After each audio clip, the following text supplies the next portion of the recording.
This is the gradebook setup for PowerSchool and Schoology. In this video, we're going to first set up our PowerSchool gradebook.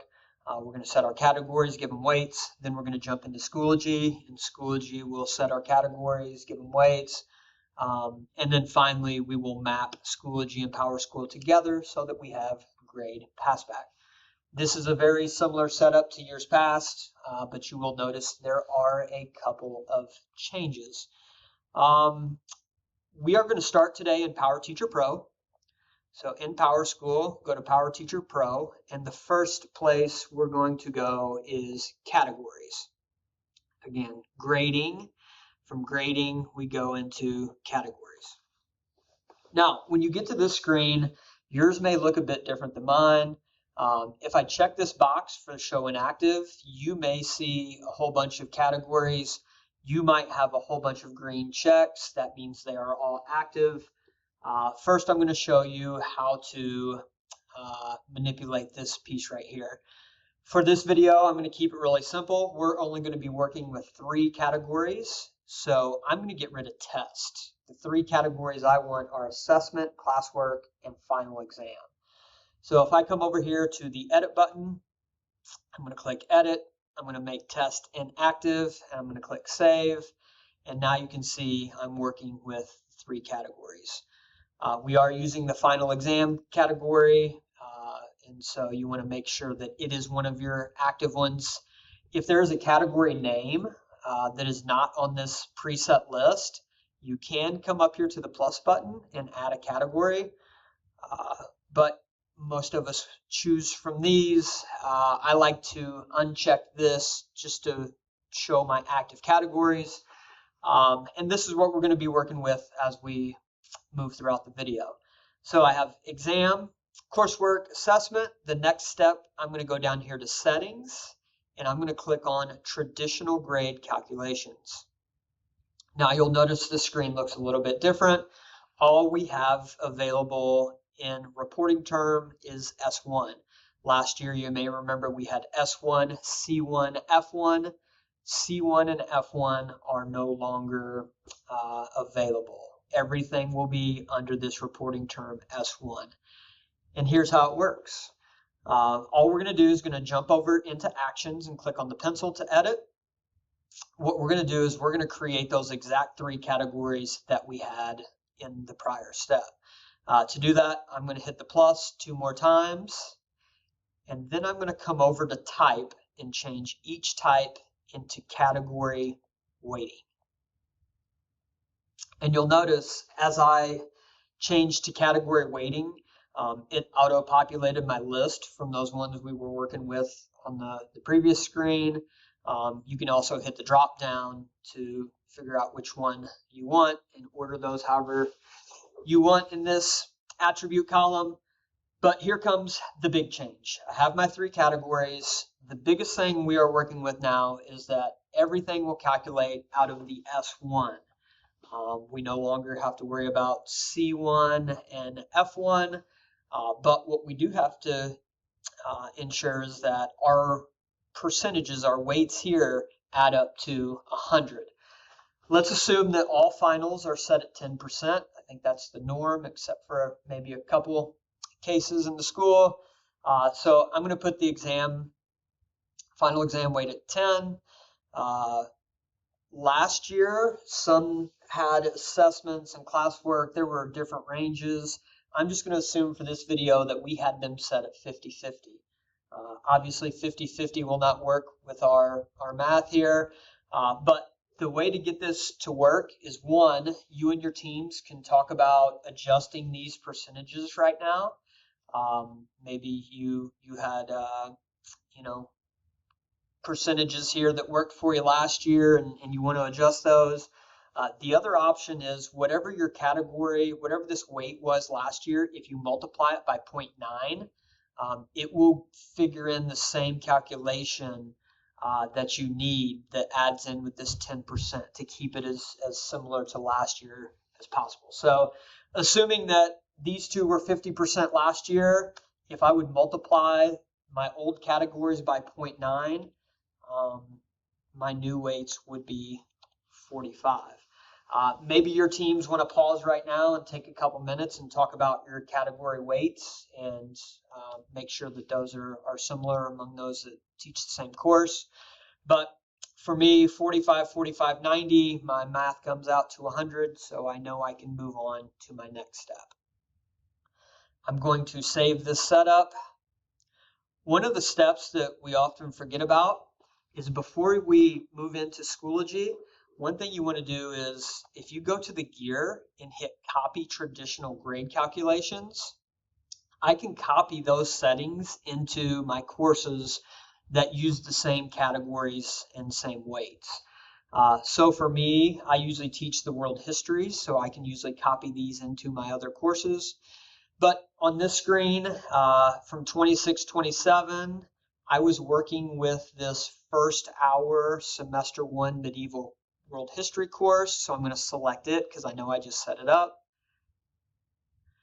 Down here in the term drop down, select 26-27, and then you can select any semester 1 or semester 2 courses that share the same categories and same weights. Obviously, if your categories and weights are different, you will have to do that previous step for each of those classes. But I'm copying all mine. I'm going to click validate. After I validate, I will click copy. And now most of my PowerSchool will be set up for me. I don't have to worry about going into those, but it never hurts to check and go back in just to make sure that they copied over correctly. Now we're going to jump over into Schoology to complete the second part of our gradebook setup. I'm going to jump into my first hour course. This was the one we were setting up in PowerSchool. On the left-hand side, I'm going to click on the Grade Setup tab. And from this screen, we're going to create our categories and give them weights to match PowerSchool. I'm going to create my first category by pressing the Add button. In PowerSchool, I had classwork, assessment, and final exam, so that's what I'm going to create here. One of the most common mistakes that we see is that this drop-down, calculated by, gets changed to percent. We do not want to change that. Leave this at total points if you want your grade books to match. So that stays at total points, but we will add our weight here, and that matches my category total from PowerSchool. If you don't have this weight pop up, sometimes you don't see it on this screen, it's okay. You can edit that here in just a second. But there's my classwork. I'm going to add my assessment category. Again, leave total points. It was also a 45. And finally, we are going to create a final exam category. It will be weighted at 10, just like we had in PowerSchool. And create. And now you can see my weights add up to 100. Last year we had the C1, F1 down here, but again, these will add up to create our overall S1 grade. A nice little note here, if you favorite a category, I favorite classwork because that's the most common category I use when creating a Schoology assignment. It just makes it nice because when I go to create, this is the first one that pops up on my list. So just a little nice to know here with that star. All right, as we move down the screen, again, nothing we need to edit in the grading period section. I will note the gradebook scale. You probably have it defaulted to numeric when you open up your Schoology for the first time this year. Numeric will work. It is the regular Gen Ed 10-point scale that we used last year. But with numeric, it does not show a letter grade for the students. This is the grade book I recommend. It's the grade 3 through 10 regular grading scale. Again, it's the one we used last year that was called, I think it was just Gen Ed. But this is the one to use if you have honors or AP. Your scale is down here. Our grading scale is set. There's no need to check the round period final grades box. Your gradebook setup here will automatically round up for those students.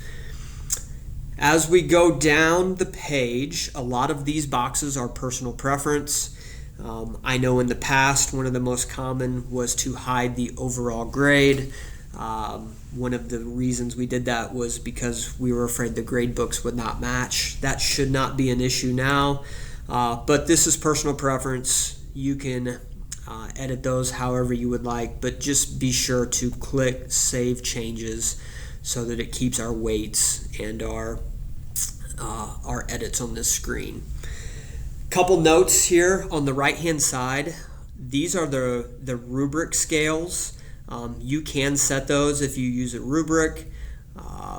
Another nice feature on this right hand side, just like we saw in PowerSchool, you do have the ability to copy these settings. So since my world histories are all the same, I could check these and it will copy these categories and these settings into my other courses. So again, another nice feature that you can kind of save some time with here. So now that my grade weights and my categories are set, I'm going to jump into the final step, which is also on the left hand side. I'm going to navigate to the PowerSchool tab, and from the PowerSchool tab I'm going to click on Configuration. In this screen there's two important steps that we want to set up. First, if you do not have your sync checked, you do want to check this box. I would recommend setting it to daily. I set mine to do a morning sync. And you want to check this so that your other courses are syncing as well. So that's part one on the configuration screen. Part two is we need to map our categories so that the two gradebooks will talk. If we did our setup correct, when we hit the drop down, we should have those categories that we can map so that now they know where to go in PowerSchool, and I will save those changes. Now this is the step this is our second most common mistake that we see in Gradebook Setup. You have to do this define categories step for each individual course. This will not copy over, so you'll have to go in and individually do this for your other 4 or 5 courses.